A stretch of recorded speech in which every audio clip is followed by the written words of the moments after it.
Good evening. Welcome to Home Inspection Matters. I'm Jan Lucas, and we got Brian Long. Hello, everybody. So we took a week off. Just both of us are pretty much flat out going into the spring. This is tends to be the ramp up to the season. But we're back on track again. We were going to have a guest. We're probably going to have to reschedule him for next week, but we're looking forward to having that come out here soon. So, Absolutely. um, how was your week, Brian? It's been pretty good. The last 2 weeks, we've definitely seen a pickup in business. We're, what I'm assuming is up here, and it's probably the same down there. People are trying to get stuff done as the school season ends and, get that move over the summer. So business has picked up. Um, Seeing some bigger homes go on the market and need inspections, which are great. So, and then multifamily is picked up. So I actually have one multifamily that is booked for next week already, a 6 unit. So it's starting to feel the pressure of the busy season. That's good. Yeah. Yeah. Um, How about you? I'm beat. I told you I'm beat. I'm just tired. I'm pretty much flat out. I'm on on track for a record month since I Nice. started. Uh, I am pretty happy with the way things are going, but at the same time, I'm looking forward to this long weekend that's Yeah. coming up. I feel that it's good for these to come up. We get one in the end of May, beginning of June. We get another one in July. And I think a lot of people need to understand those breaks are what keeps us somewhat sane. Yeah. Even on the weekends, I still find myself doing quite a bit of work, sitting behind the desk, or trying to organize my week, or trying to take care of my family in their home.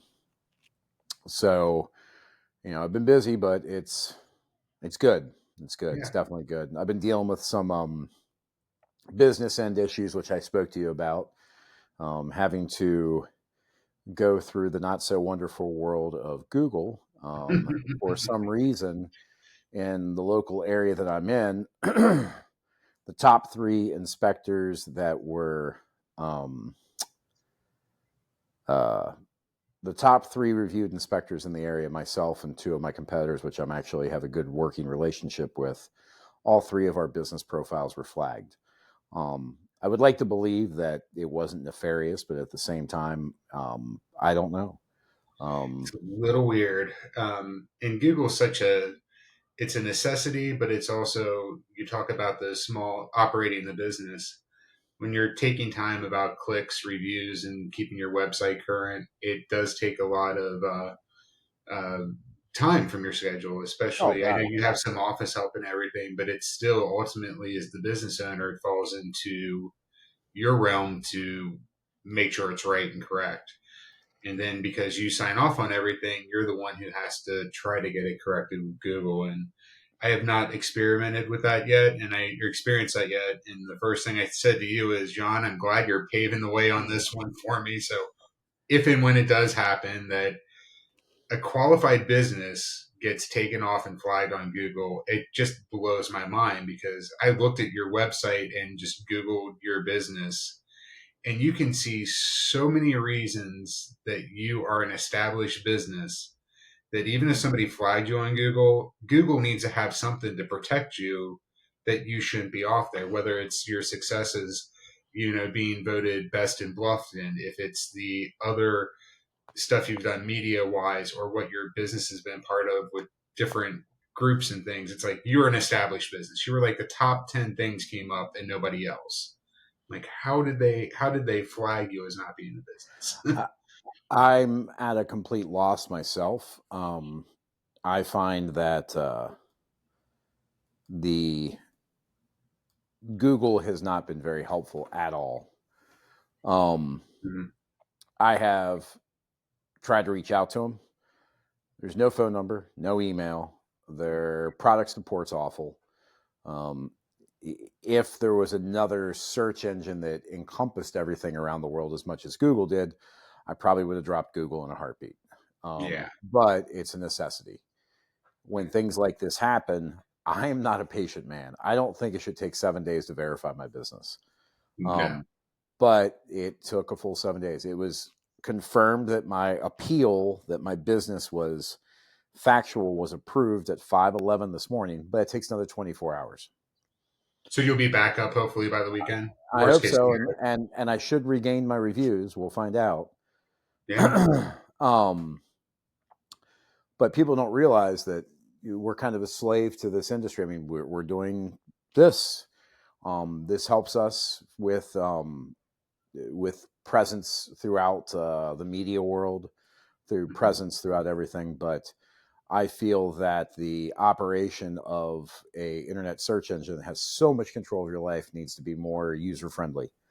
Um, just voicing my concerns. So if Google, you're watching, you suck at trying to take care of the small business person when there is so much information on the internet already verifying that my business is Google. For me to have to send Secretary of State information, business licenses, verification that my business is, then get approved this morning, and then have me scan a QR code, walk to my street corner, take video my street sign, then walk over to my address, then show the signage on the back of my car, and then show me opening the door to my house, and then walking into my office to Mhm. verify that my address is my address.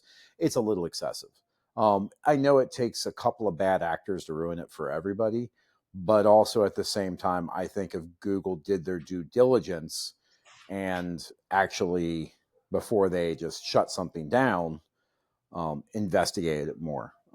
Again, Yeah. it is an internet company that doesn't care about the small business. It just cares Mhm. about what they're gaining from it. If I had a Google's ad page, they probably wouldn't have shut me down.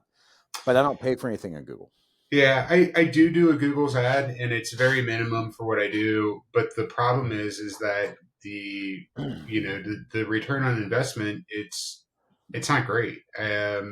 What it runs me, and I ended up doing Google Verified, and then I pulled it because it was like taking a risk on my business and my internet presence, and I was like, well, if I'm taking a risk on my media I have out there in that I'm advertising to my clients, and hopefully it's helping me push leads my way. I'll do it.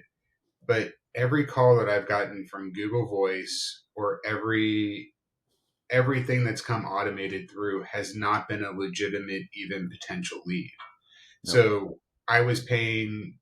I had to go. There was a process to go through to say that it wasn't a legit call, but I'm like, I want to at the end of that call be able to say this was not a legit call, like it wasn't a lead.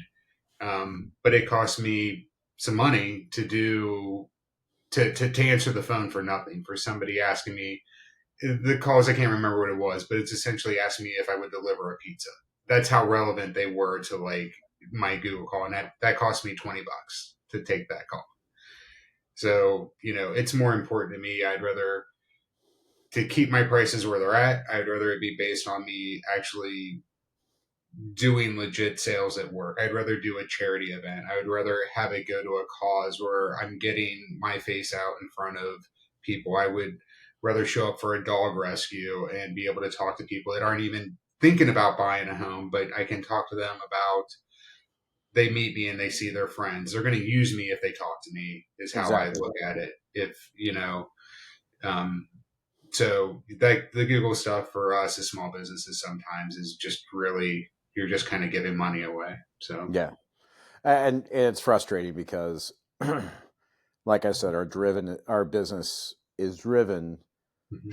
so much by our web presence Oh that yeah, when something like this happens, it greatly affects um, how our business runs. yes, absolutely. I mean, Well, you have a 2-second opportunity if somebody gets their 3 referrals from an agent because that's who they're typically talking with. They're not shopping their home inspector prior to like they do their real estate agent. Um, you have 3 seconds almost to capture their attention. And if you have 5-star reviews or you have no presence, they're going to move to the next guy on that list, yep.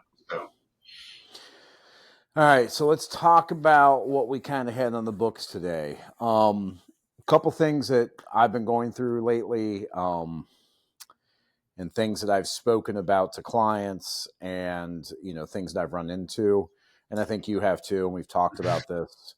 Um, it has something to do with the drone aspects of it, and has something to do with what we do for roof inspections. So I'm going to let you take the lead on this, and I'll kind of key on a couple things. But what in your books, what does a roof inspection entail? Entail. So it's going to be describing the roof, how it is, what is the style of roof? Is it a gable? Is it hip and valley? Does it have dormers? So we're going to explain that as part of the roof. We're going to look at the covering. So is it 3-tab shingles, dimensional shingles? Is it EPDM? Is it rubber, metal? Whatever the style of roof is going to be described in the scenario. Then we're going to look at the flashings in the roof, then the guttering and the downspouts. How does the water shed off the roof and its mechanisms? The vents and penetrations. So are you having ridge vents? Do you have soffit vents? Is there no vents? Is it a mansard roof where you have limited venting that's going to happen in the roof style? So we're tying that whole picture together as we start with the roof. Then does it have solar? Is there skylights? Is there chimneys? Chimneys are then part of, I think of them as part of the roof inspection. They're a separate line item, but they are a penetration in the roof, and they're also going to have flashing that causes leaks that we're going to see in the attic as it ties in. After that, I think that is everything for the exterior coverings of the roof. I maybe am missing something, but I think I'm trying to go off the cusp of how do I do my inspection? What am I looking through as I'm walking through the roof as I get up there and go across it? So I want to bring up one of the things that you and I talked about last week. Mm-hmm. Okay. And this has to do with new construction. Okay. Roof installation, the Z. Oh yeah, roof insulation. Yeah. So one of the things that doing the construction I do, I actually see it from bare bones all the way to completed. So I'm looking at sheeting inspection, stuff like that. But you ran across a situation with a builder in your area, and people don't realize a good inspector will pick up on things that you find, such as the incident that you ran across. If you kind of want to go into detail about that. Luckily, well, it's not luckily. There were several telltale signs, but upon arrival, looking at new home construction, roof had been on for a while. There was a section that looked like it had been repaired, where there was about 8 feet apart. There was 2 areas that were had a bow, and they were raised, and it essentially looked like plywood was pushing together and lifting up on the roof. And then as I looked, you could see the rafters of the roof outlined through the roof, which it was showing that it was missing. When I got into the attic, it's telling me to look for problems with the insulation. And once I got inside, that first area I saw, they had replaced a piece of roof decking at some point. There was no clips, and they were pressing together. And then as I could see throughout the roof, there wasn't a consistent pattern, and they're exactly what you're showing there. They're just slightly popping, and you get the call from, you put it in the report, you talk to the client about it, and they're like, are they going to have to tear it off? You're like, they're probably going to have to tear it off. And, the agent calls you, like, are they going to tear it off? I think so. Like, based on what I saw, the roofer needs to come out and do it. But you guys tell me how it ends, because the buyer shouldn't take it in this standpoint. This is not acceptable for the buyer to have the roof, because if they have a warranty, they're going to have problems shortly down the line with the roof. Yeah, I run into it quite a bit down here. And do you catch it often earlier than the shingles being on, or when do you get? I catch it in new construction. I catch it when the shingles, basically when I'm doing sheeting walks. And I'll reach out to the builder and I'll be like, "Hey, just want to give you a heads up, you're missing clips." But I find it a lot. on some of the houses that we never inspected during construction, and that we get called out in transactionals because during COVID, we had a lot of people get the okay from work to work remotely. So a lot of people moved down here from up north Hmm. and bought houses and just started working out of their houses, all relaxed and enjoying it, which was great.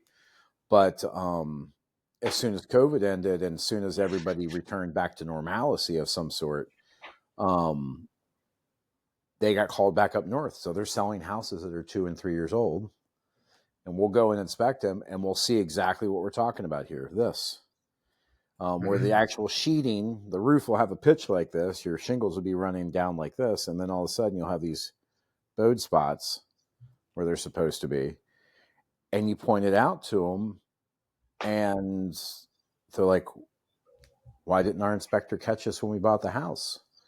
And I'm like, "They don't look in the attic. They don't. They're looking at the roof covering. They don't even take that into account. I mean, what you did when one of the processes that I do is before I even get on a roof, if I walk a roof, walking versus droning, um, whether I'm going to drone it, whether I'm going to walk it, the first thing I do is pull those attic stairs down. Hmm. I look in the attic before I even start a roof inspection. When I do my preliminary walk around on the exterior, my preliminary walk around on the interior, and the reason why I do that is I want to locate everything. Obviously, I want to make sure everything is where it's supposed to be, but I'm also letting the house tell me a story. Um, Absolutely. I'm letting the house tell me like, "Hey, I've got staining on my ceiling here," and then I'm like, I was like, "I got staining in that bedroom. I got staining in that bedroom. I got staining in this hallway. Let's find out where the HVAC lines are. Let's find out where that room is with the flashlight when I'm up there. Like, do I have a roof boot there? Do I have, what do I got going on up there so that when I go outside and I drone that roof, I can actually look at those areas on the exterior. It kind of tells me a story. It's telling me where to go. The house is giving me the clues to look for. Hmm. Does that make sense?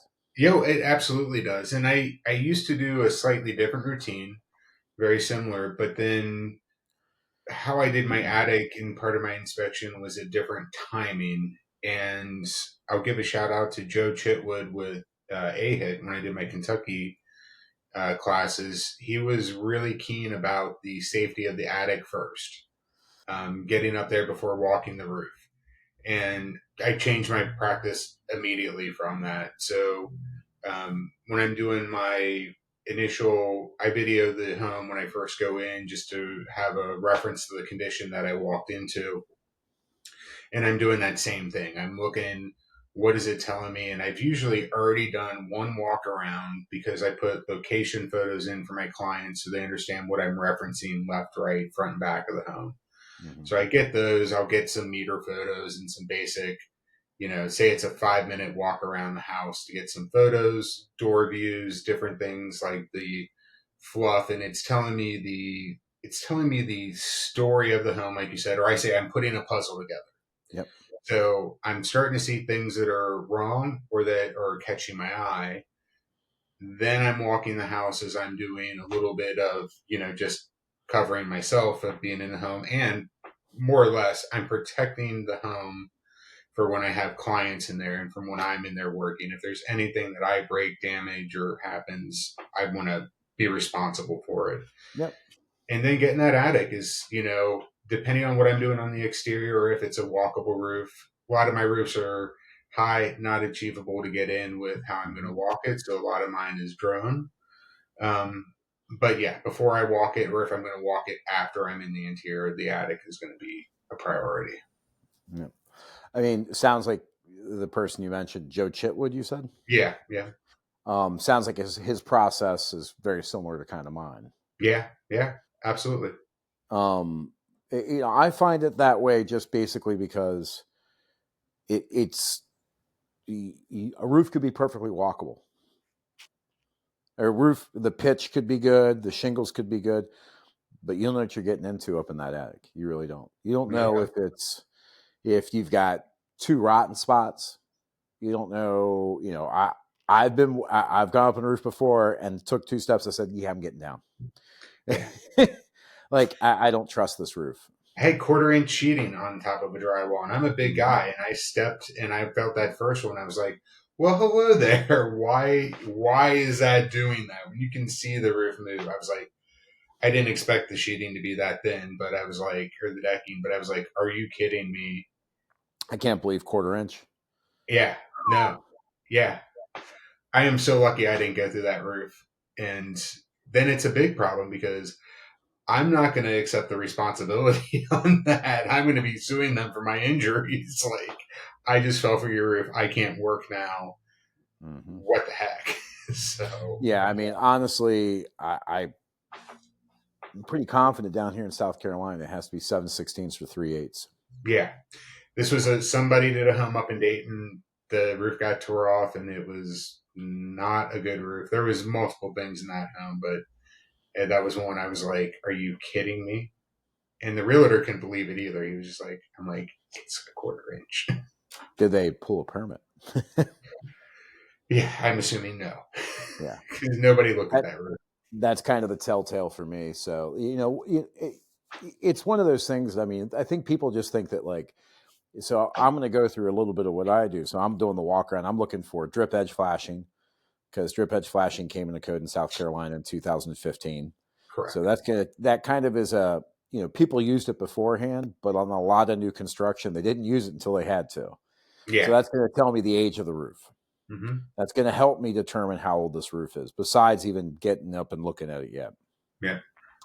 I'm looking at the drip edge flashing. I'm looking for any trees that are relatively close. I'm looking for any damage around the sides. But I think some people, when we pop the drone up in the air, think that we're just flying a drone.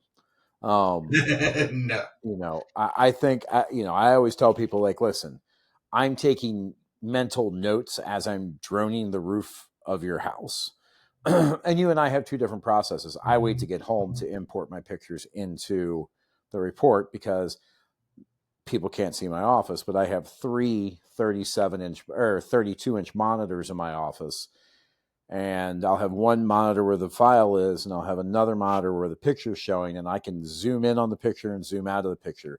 So I have mental notes of and notes in my software of things that I'm seeing, but I'm Yep. actually going through each picture at a time. And I take anywhere between 60 and 80 pictures of a roof. Absolutely.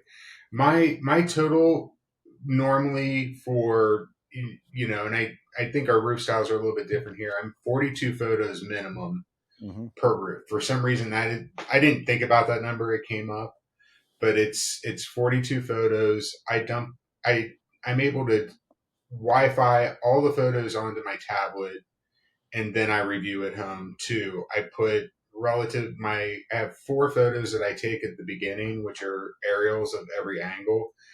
It just gives me a representative feel of the roof from the aerial Mm-hmm. standpoint of what I'm looking at. I don't know how much it helps me, but it's a comfort level of me when I'm warming up to the inspection to Yep. take those 4 photos. Again, it's how my brain's starting to adjust to thinking about the roof. I take those first 4 initial photos, and then typically I end at the same side, and then there's usually a chimney or Yep. something I would do up there, and then I just keep getting closer as I'm going around Yep. because on the screen I'm seeing, and we both like nice equipment.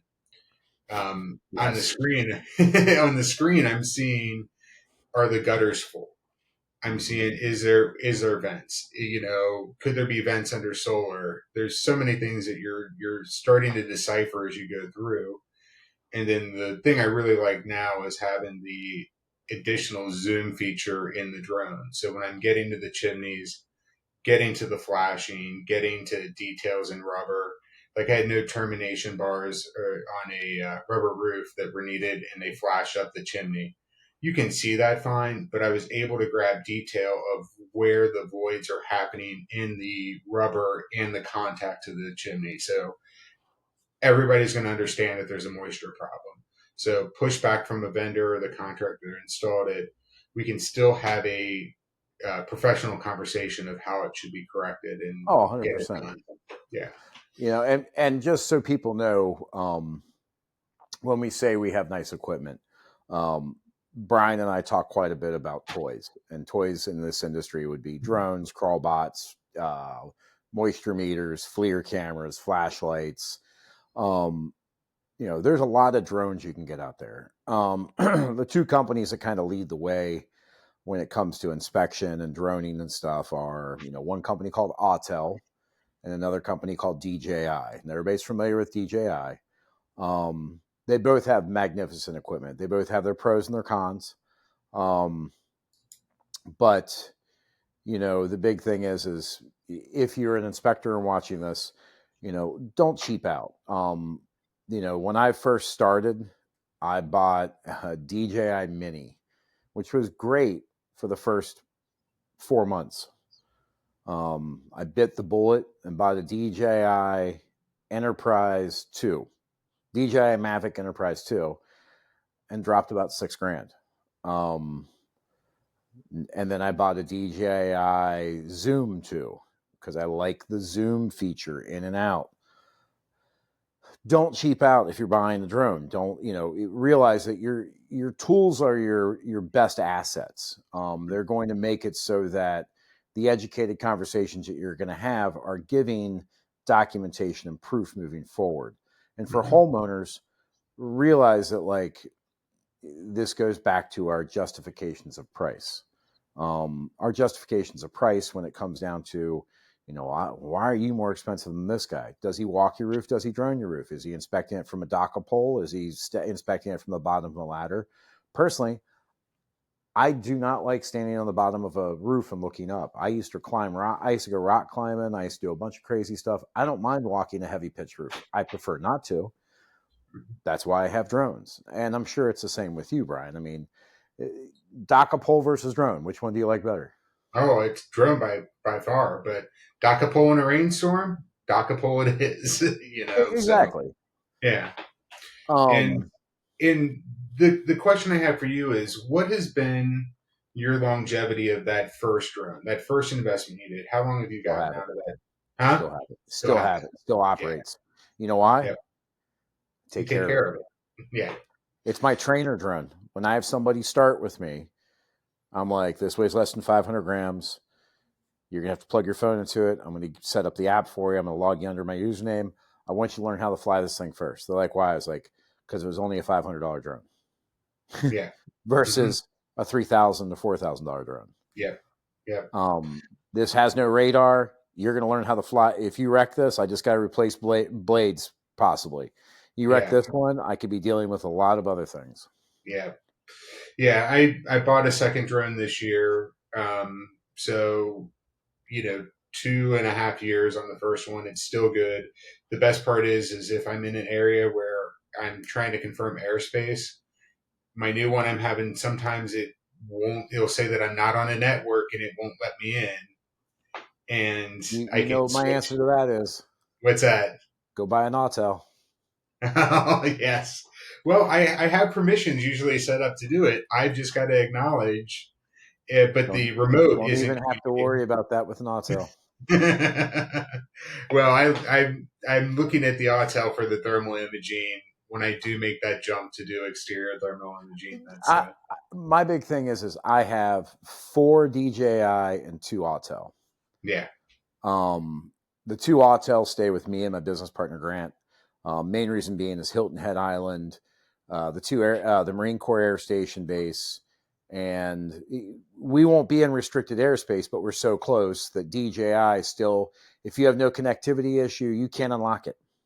yeah, And in those areas, in certain areas, like out by the Marine Corps Air Station base, in this area called Habersham, you're hmm barely getting 1 bar of cell phone service. oh yeah.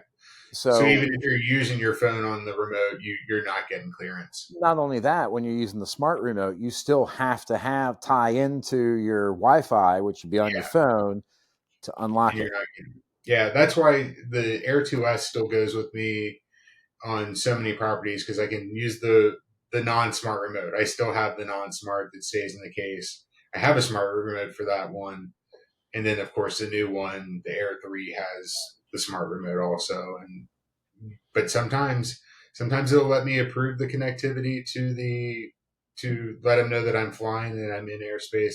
Other times it's not, and it's The only time it's been a function is usually when I'm in a house over $1 million and I need to get to, and I can't get on top of the roof, and there is no way I'm leaving that inspection with a dockable.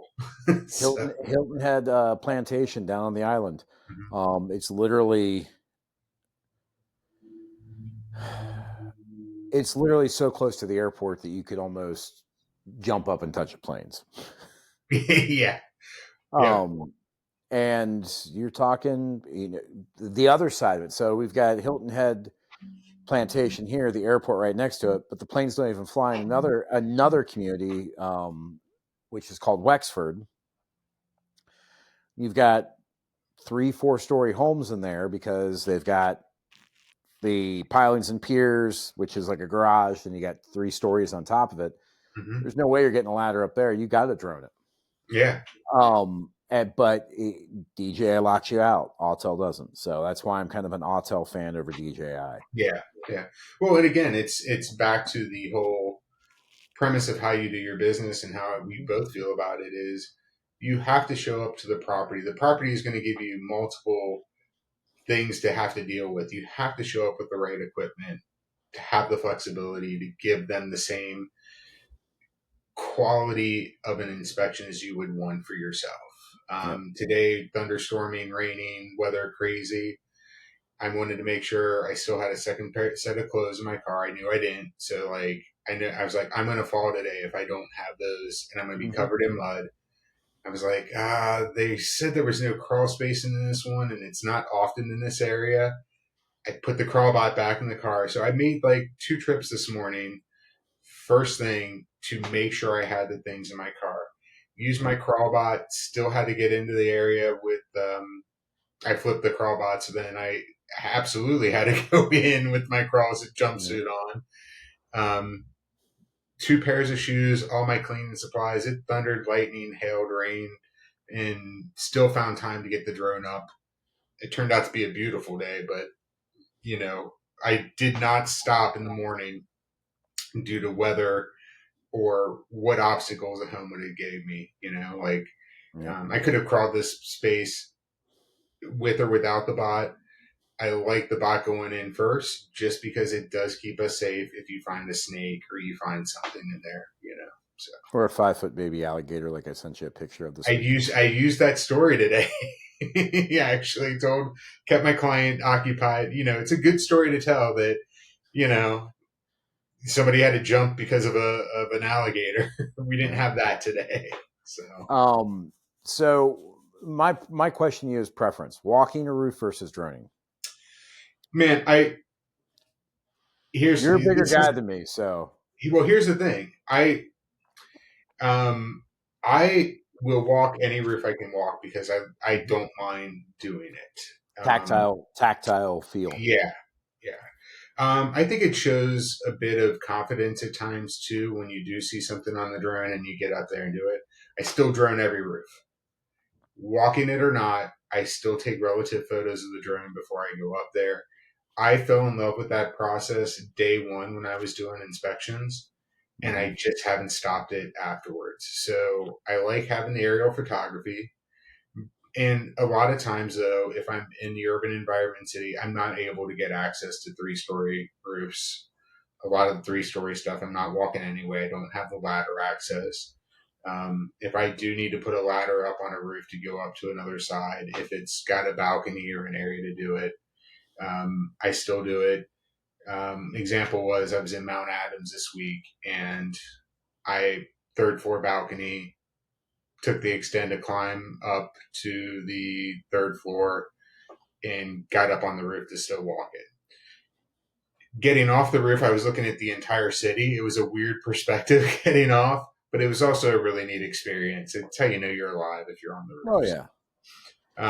But the other part too is if the roof is greater than a 512 pitch, so that it's a pretty steep incline, I'm probably not going to walk it based on the fact that I can see everything I need to see for the most part with the drones. And the attic's going to tell me what I can't see by anything I learned from the exterior. I'm going to see it. I'll walk up to about a 612 or a 712. Mm-hmm. I also have cougar paw boots, which I wear which don't damage the roof, work like Velcro on a roof. I mean, I love that stuff. But I mean, I spent about 6 years of my life rock climbing and going out to monuments and Garden of the Gods and stuff. Mm-hmm. So heights don't scare me. That stuff don't scare me. I tell everybody, falling's the fun part. Hitting the ground's what sucks. um, I like that tactile feel. Like you said, you stepped under a 1/4 inch roof. Would you have noticed 1/4 inch if you didn't try to put a foot on it? I no, I probably well, I take a if I the decking has to have a clear view, but when I'm in the attic, I try to get the lumber information while I'm in the attic to review. But But I wouldn't have sometimes you can't. by the time you can't see it, I wouldn't have instinctively seen that difference until I realized what I was seeing in the roof. So again, it's you're you're right. It's a lot of times that touching it. I don't know. I feel for the most of the times though, if you do a good attic inspection, Mm-hmm. you're going to see the signs of a bad roof install. Oh, absolutely. But it's things like the neoprene gaskets on the drain, waste, and vent pipes.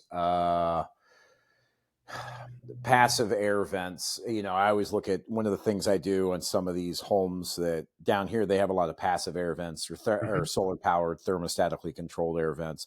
Looking at the way that they're installed, making sure that the flashing is properly there, that the shingles properly come down the boots of them, Mm-hmm. all that stuff.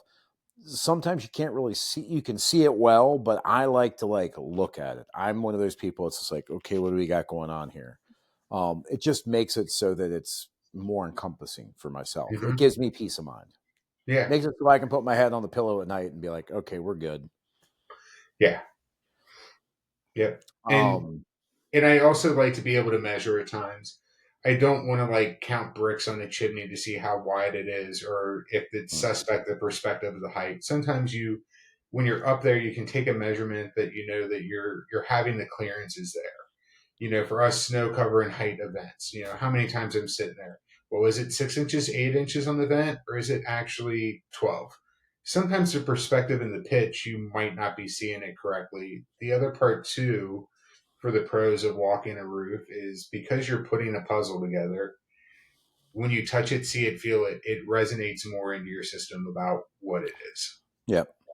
And I can tie that whole attic and roof inspection together in a simple fact of one house. This is why I brought up that thing with missing the clips. You had this going on with the Yeah. roof. Also, walk in the attic first. Notice that one of the purlins had a defect in the backside of the house. When I was up in that same attic, noticed that the builder didn't cut the ridge vent in enough. Oh He yeah. had it on one side, but 2/3 of the roof didn't have the ridge vent, so it didn't have for the 1 for 300 for the ventilation in the attic. The attic was ridiculously hot, and it was only 80 degrees, but it was a 3,000 square foot attic. It was a Oh house that wow. was designed to be a 2 stories, but they only built on the first story. Hmm. So, it goes again, that whole thing. Like when you're looking at the roof as a whole, you have to look at attic, roof, structural components of the roof, which are also Absolutely. tied into the attic, purlins, all that. Hmm. You know what's interesting to me in the whole home inspection process is that um, I'm the same way. Is think I've always thought of the eaves and the soffits and everything as part of the roof, but I have it in my report as part of the exterior inspection, not part of the So do roof I. inspection. I have the eaves and soffits and part of my exterior, not of my roof. Yeah, it always had made sense to me to think of it as roofing, but oftentimes you would be using a general contractor or a carpenter to repair a lot of those areas around here versus a roofer. It depends on what you have, but thinking of that, I just because it's part of the ventilation system a lot of times, how you're drawing air up, Mm-hmm. it's always been weird to have it in the exterior to me, but I've just accepted it. I haven't found a reason to put it in the roof yet because it's not part of the structure, but it's part of the health of the roof is going to be in Yep. that exterior inspection. So, um, and this ties back to something of full summary versus a full report versus summary if there's something about the eaves and soffits that is a limitation and you're only seeing the summary, it might not be tied in together because they're two Exactly. different areas. But So let me ask you, this is a touchy subject with me as of late.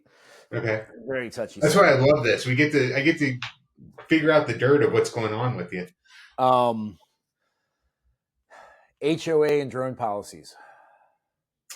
I fly it, and I fly it because it's a relative. If there is skylights in a roof and I don't understand that I'm flying over somebody's private space, I'm going to be respectful and Mm-hmm. pull the drone back. But I try to give a relative view of the. I try to take a snapshot inspection around the exterior of the home, the condo, Yep. or because well, I think of sorry, this could be a geographical area. HOAs to me are always condominiums, We've not got we got a lot of communities down here. There, I live in an HOA, and yeah, but yeah. So I haven't had any issues of being in a community that's an HOA. So I'm flying in condominiums. So I think your thought on this is mostly for the HOAs being community, right? yeah, the problem that I have is I want to look at the people from the HOA, and anybody that's watching this, that's member of an HOA, realize you do not, unless you're instead of HOA, your shirt says FAA. It's public airspace. Mhm. Trying to regulate or saying you can't fly in an HOA, people need to realize that it's public airspace. It is not Right. restricted airspace. I think it's what, 1.5 times or twice the height of the home is their airspace. So if it's a single story home, it'd be 2 stories that you have to stay above the ground or above their home. I'm not sure off the top of my head. I just remember that the 400 rule from the top of where you're in the Yeah, space where I need to be, and I'm always well below that. yeah. So I've had this conversation with a couple of HOAs where they've kind of got their feathers ruffled, and I said, I understand your concerns. Um, I'm not a perv. I'm not looking at people that are 65 years old running around in their underwear. Have no desire for that. mhm. You have areas where you don't want us to fly over this community center and over this community center. That's fine. I'm not flying over it. But trying to explain to people that, like, that's public airspace. Unless your Right. shirt has an FAA symbol, you can send me all the legal documents from your HOA covenants. They're not worth the paper they're written on. Yeah, it's one of those things like if you're not over like roadways and you're not flying over areas of gathering where people are not notified that you're Exactly. flying. That's my understanding Yep. and what you're not doing. But like flying over a road. I had a hillside property where there was a road down the backside of the hill, and I couldn't see Yep. it based on the trees unless I crossed the backside of the road. Keeping my drone in sight, I'm not losing track of it flying. It's Mm-hmm. still for only the aspect. The camera is going to be focused on where it is in the flight plan. It's Mm-hmm. not into somebody's home. Where I was going with the condos and the HOAs is like I would get up and oftentimes there's skylights in people's rooms that you don't want to be flying over because Yep. that is a multi-use home or multi-family home where not everybody's notified you're flying the drone at that point. Yep. But when you're flying over a common roadway in public airspace, you kind of want to just look out and be like, this is a you thing, not a me thing. This is not a legal thing. This is a you Yeah, thing. yeah, But I have to be cognizant of it because working in some of these communities, you don't want to cut your arm off, cut your nose off to spite your face. You still have to right. play ball with them. Well, Um, and I'll pose the question in real time. What's the purpose of the flight? the purpose of the flight is in a couple communities, I've got a large amount of homes, Hmm. and a large amount of homes about once a month. I like to update in a generality of what's going on in the community, what to expect over the next couple months, how homes are progressing, any delays that are upcoming, weather. But then I do a nice little drone flyover for them all so they can see. It saves me a tremendous amount of time. It keeps the people who are in the area out of that area. I'm actually doing it to help out certain builders in certain areas. So it's a tremendous benefit. But when you get these HOAs that get upset over it, you just kind of want to be like, It's an really, it's nothing we educational can do. welcome to the neighborhood of It, what's going on pretty in the much, development. You pretty know, much. yeah. Um, so how are you what are your challenges with historical inspections and drones? I mean, I know you're dealing with a lot of stuff over the Rhine, College Hill, all that area. So the challenges are again is um where do you start and keep view? So if I am going 4 stories up, if I'm doing a multifamily in over the Rhine, it's really tight. Most people are in the city are just fine with it. Nobody they realize they've seen the drones before. This is not the first drone.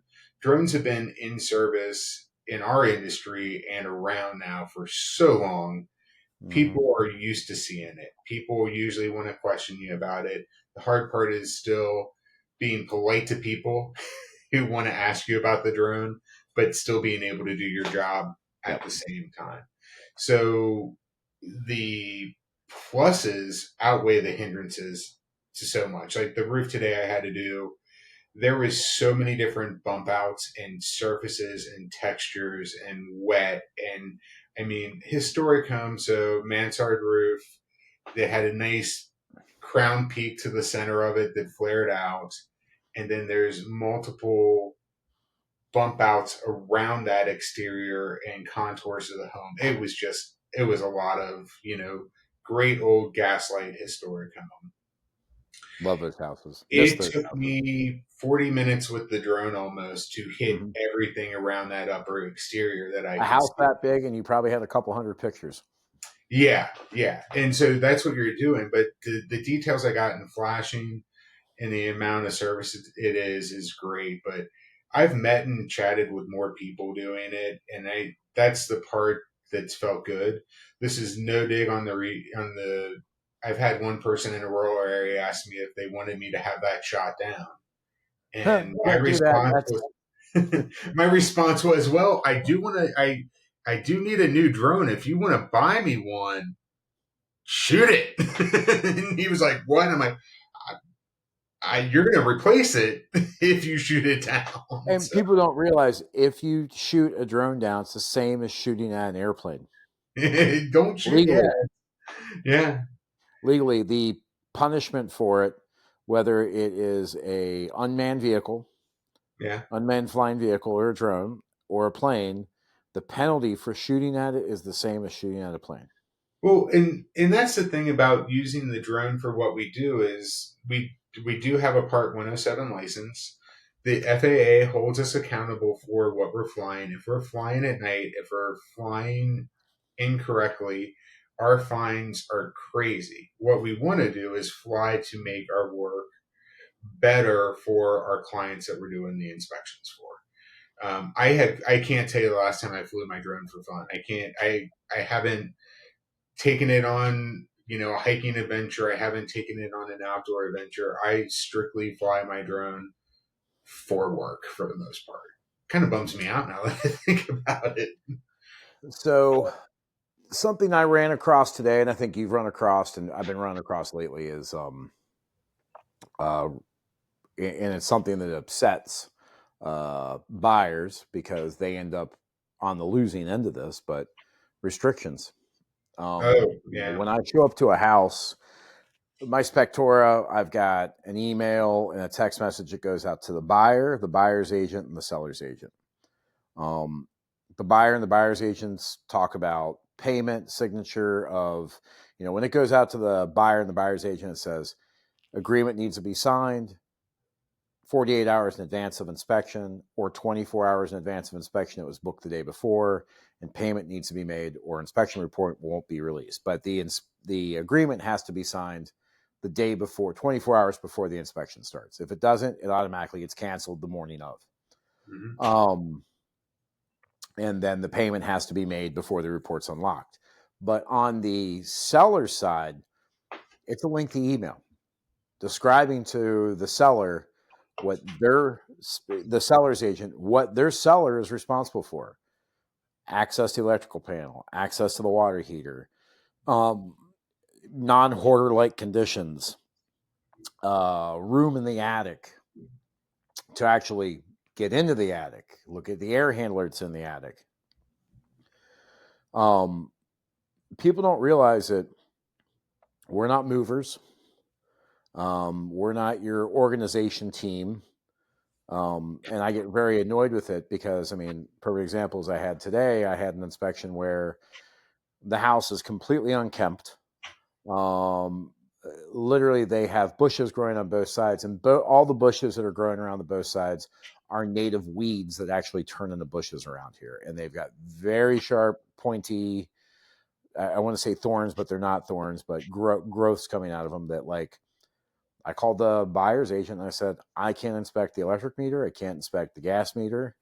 I went into the garage and the guy had two toolboxes in front of the whoever lived there had toolboxes in front of the electric panels. Like, can't inspect the electrical panel.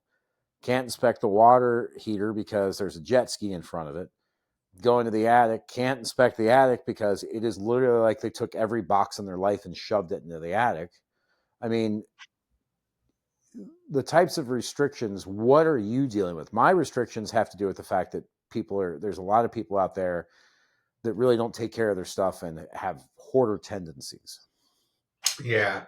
Um, I see that more for when if I'm working for an investor that's buying um, properties and they're out of state and it's on site and it's a deal, or if it's an off market transaction, I see it more. Most transactions within the city where I find I don't have as many mechanicals and attics, the basements can be problematic. Yeah, So where you're at, a lot of um, mechanicals are in basements. Yep. you know, a lot of mechanicals are in there, so they are causing problems by where they want to store stuff, and oftentimes the I had a new well, the house was only 3 years old, beautiful house to go through, but there was a whole section of the basement that I could not see the exterior walls, and you never know what's in that foundation there. I mean, that's a foundation issue where it's not just getting the access to open up the panels, but when you can't see 30% of the exposed foundation, that's a limitation in my role, that I Yep. can't see that. And then closets, and people will forget, and I think this is a bad practice, is that the if the water shut off is in a closet, or if it's in an area that's not, like readily accessible normal, they'll store stuff in front of it, so they Mm-hmm. have no access to get to their water shut off in an emergency. Half the people um, don't even know where the hell their water shutoff is. that's what we tell them for in the report, photo identifying, this is what it is. So And this is the location. yeah, but that's the biggest thing. And today, with not just today, but closets are the big thing that you can't see. And it just always seems to be in an older home, there's a chimney, then a closet next to it. And you just know there's moisture from some point in time. The way they do the plaster right up against the chimney, you look at the flashing, but then it is just stacked in the closet. And you can't see anything. So you're taking those photos of, well, there is no way in hell I can see what this is. So in my statement for those areas, I'm like, at your final walkthrough, request that these are cleared so that you can see those areas.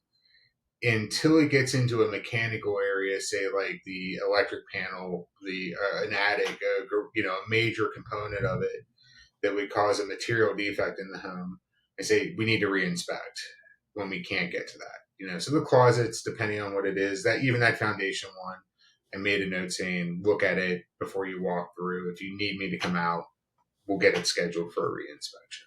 So, but um, yours with mechanicals and attics, I'm assuming it's much more problematic. Is the attic one of your worst spaces, or is it well, garages?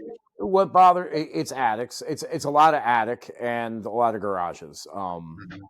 I'm guilty of it too. But if I had somebody coming by my house to inspect it, I would prepare my house for inspection. I would make it so that Absolutely. the inspector's got a clear pathway to everything they need to get to in order to do it. I mean, my case in point is the fact of the seller is costing the buyer more money. And the seller don't care, but the buyer is going to care, and he's going to ask for more money off the house. I mean, uh, if I can't inspect your electrical panel, well, I want an electrician to come out and inspect it, or I have to have the home inspector come back and re-inspect it, which is $150 right off the rip. Right. Um, and that's the other thing. We just don't come out and re-inspect for the hell of it. There is a financial price tag to it. I mean, I think that people don't realize that, like, oh, can you just go out and inspect this? Yeah, sure, it'll be $150. But I just need you to inspect one component. Don't care, it's $150. That's Yeah. what it costs. It's me getting into my truck, driving to where you're at, taking time away from possibly another job that I have to walk away from, or juggle it around so that I can hit your reinspection, then go do that, or between inspections, make time and get that. Hmm. But there's a reinspection fee, always is. Um, Well, you're using and your equipment. It's wear and tear on your car. It's your time. There has to be a cost associated with that travel expense there. If you're Yep. calling any service technician, you're paying a truck fee for it to come out in some Mm-hmm. way, shape, or form. And that's ultimately what it is. When it seems like it's a per hour, but when your clock starts running from the time you take a 30-minute drive to someplace to be there a half hour on site to finish the report, your insurance, your liability, everything is tied into that. The overhead you have in that 2 hours is greater than what you have in the inspection, is how Mm-hmm. I look at it. That's my Oh, it philosophy. is. It absolutely That is. I mean, I have the same risk going out there. I'm there for a shorter time, but the dollar amount is not representative. And it's a courtesy. Like, it's a courtesy visit, but it does have to have a monetary charge on it. and it's going to sound really bad, and not greedy or anything, but I talk about the race to the bottom, things like that. But when I look at my watch, I don't see seconds ticking by. I see dollars ticking by. Like, okay, well, that was $10. I'm looking at how many minutes I'm there, how many hours I'm there, how much it costs me. Because if I'm there longer than I need to be, I'm stealing from Peter to pay Paul. That's why we do reinspection fees. Well, you're also looking at it from your efficiencies.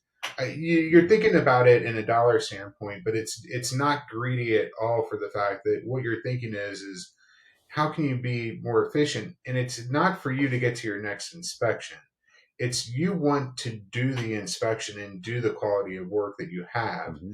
When you get to that point that you're coming back, it does put a monetary issue in because you couldn't do the level of service that you wanted to do Yeah. before. And our efficiencies are great. For I was today is a day that I was envious of you when you're doing a larger inspection. I would have loved to have had Grant. I would have loved to have had your new guy to run around and hit outlets and to open windows and close them. Some of those things that take time. When I've got 45 plus windows to do on top of a larger home, I'm there 6 hours. Yep. It was a 9:30 to 2:30 inspection with an almost hour client walkthrough at the end to help them understand what we found in the home. Because when you do find issues, I want them to understand that when they leave. Oh, Um, 100%. that so that's not a it's not a 2 day inspection for me that day. I'm dedicating that one inspection to them. So I don't want to have to go back to them, but if I have to charge that fee because you've already given a day to do the bigger home, and the rate reflects it, but you have to be there present and then to follow up and correct the report and then defend it if it's something that it becomes a bigger issue after to the seller, a contractor, whoever the case may be. I always feel bad when I put Grant when I show up and I'm like, okay, Grant, I'm done with this. I'm out of here. I always feel bad, like, good luck with it, or whoever I've got with me. Good luck. I'm done. I've done everything I said I was going to do. Like, I did the pool, I did the exterior, I drove the roof. Have fun with all the mechanicals, the interior, and all the heavy lifting. I took care of all the light lifting for you, but Don't you saved them an hour and a half of time. don't ever share Grant's information with me because you all of a sudden you'll see home inspections matter. Brian and Grant talking yawn. Oh no, God, no. Grant will be like, "Oh yeah, Jan's not that bad, but he's kind." Like Grant will tell you, Grant with my new inspector, he's like, Jan left, that community at 8:30 at night, and Grant's like, "Yeah, it sounds like Jan." That's just literally how it is. Well, I think I know, some of the mentors we had in our life or influences we had in our life. You don't, I believe Siriano was one of the first people that said, I don't do anything. I wouldn't do anything. Anything I'm asking you, is something I would do myself. I'm Yeah, totally butchering I that. wouldn't ask you to do anything I wouldn't do I would do myself. myself. Absolutely. And, and that's oftentimes, for my last position, when you're talking to employees or you're working with other colleagues in the field, you're choosing the right. I used to say it, and it takes the emotion out of it. But work sometimes can't be emotional; it's just work. Yeah, I'm choosing the right tool to do the job. If I'm asking you to do this, I'm choosing the right person to do it. Like yeah. you're meant to do this job, and It's few and far between that you find that are meant to do this job. I mean, this could be the. I'm going to be really honest and share this with everybody, and it'll be the last that I talk about it. But to be successful in any business, all you have to do is answer the phone and be a good person. But home inspection is a great job. You get to go into beautiful homes. You get to meet lots of different people. You're involved with people spending the most amount of money they've ever spent on anything in their life, but you're there to give them peace of mind. It's also enjoyable because you're almost playing a detective. You're problem solving. You're not giving them the answers, but you're telling them what the problem is. I'm not trying to fix the blame. I'm trying to fix the problem. You have a roof leak. This is where it's leaking from. Call this person. I'm giving you the answers on how to deal with it. I enjoy that. Um, I used to tell people through the restaurants that I've owned, the businesses that I've owned, doing the construction. I used to tell you, like, if you're the person that comes to me with all the problems but doesn't give me an option on a solution, then you're the problem. You know, Point out the problem, give me an alternative to solution. Tell me, like, hey, the roof's leaking in my office, and I just noticed that it's right below my drain, waste, and vent pipe. Cool. Let me call a roofer. We're giving them we're pointing out the problem and we're giving them a solution. you just reminded me of and I don't know if it's a legit Frank Lloyd Wright quote where the client called him back and it's like the roof's leaking on my desk, and he's like, "Well, move the desk." It True. All right, my was not man. the answer he was looking for. It wasn't. These are not the droids you're looking for. So we've got holiday weekend coming up. Yep. Do you have anything planned? I am putting the amplifier in my new boat. Um, I am working on the trailer on the boat. I'm going to go play golf on Saturday with my father-in-law, which is, by the way, the best employee that I've ever had in my life. My father-in-law is amazing. Um, we're going to go play 9 holes on Saturday, take my wife out on the boat on Sunday, go to the sandbar in Hilton Head and hang out and go swimming. I'm going to smoke some ribs up Saturday night so that they're ready for Sunday night. Got 3 Fantastic. racks of St. Louis ribs. I'm going to put them on my Pit Boss smoker and let them go overnight.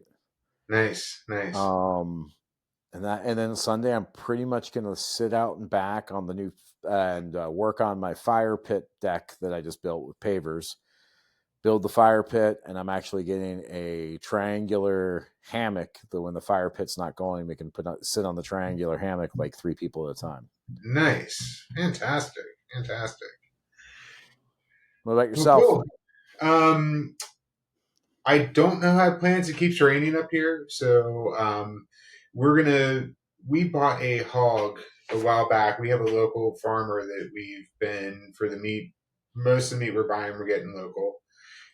So we are gonna thaw out a butt for doing some smoking on that. So we got to get that out, and we might end up with a new um, implement to cook that on, depending. So we've been holding off on getting it till we get our patio What done. are you getting? I don't know yet. I don't know yet. It's still Pit? Are you looking for cabinet smoker or smoker smoker? uh, I think we're gonna do smoker, but we'll see what happens. So I love my cabinet smoker. yeah, it's we have the space issue. It's that city tight living deal, Yeah. and I've just got to figure out too. We need a new grill too, so we'll figure out what ends up happening. So and then Oh, kayak season has started. So you'll have the blast with it, man. I'm telling you, smoking yeah, food. I do it. I do it about 3 or 4 times a month. So, yeah. All right. Well, all till right, next time, everybody. Jan. Happy Memorial Day. Happy Memorial Day. All right, everybody. All Have a right. great weekend and a great Memorial Day. Yep. Take care.